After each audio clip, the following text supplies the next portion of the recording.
আজ মাছের ঝোল করব শিম আর আলু দিয়ে।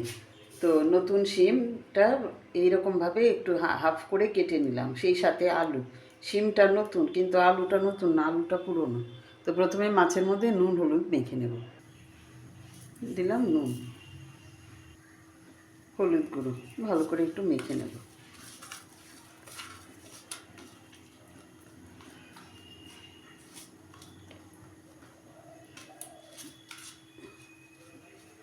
মেখে নিলাম। তেলটা গরম হয়ে গেছে, মাছটা দিয়ে দিলাম, ভেজে নেব মাছটা। মাছটাকে একটু লাল করে ভেজে নিলাম, এখন তুলে নেব। কালো জিরে ফোড়ন দিলাম, দিলাম কেটে রাখা শিমটা, আলু, দেব নুন, একটু ভেজে নেব।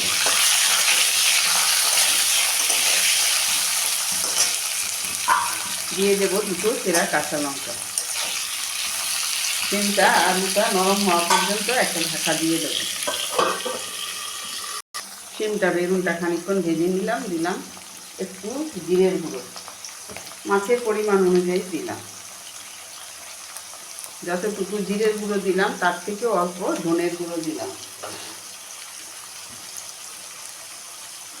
কাঁচা লঙ্কাটা দেয়া আছে সেই জন্য অল্প করে একটু লাল লঙ্কার গুঁড়ো দিলাম। মশলাটা দিলাম সেই জন্য একটুখানি নুনও দিলাম। একটু নেড়ে নেব।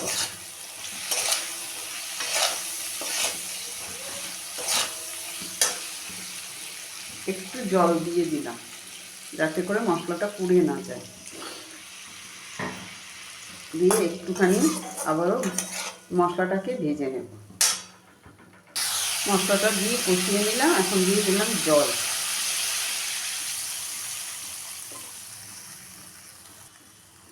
দিয়ে দেবো মাছটা,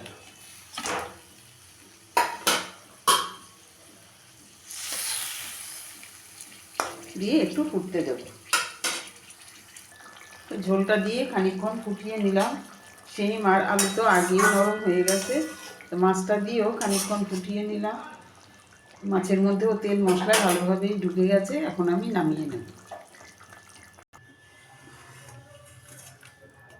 নামিয়ে নিলাম শিম আলু দিয়ে পাতলা মাছের ঝোল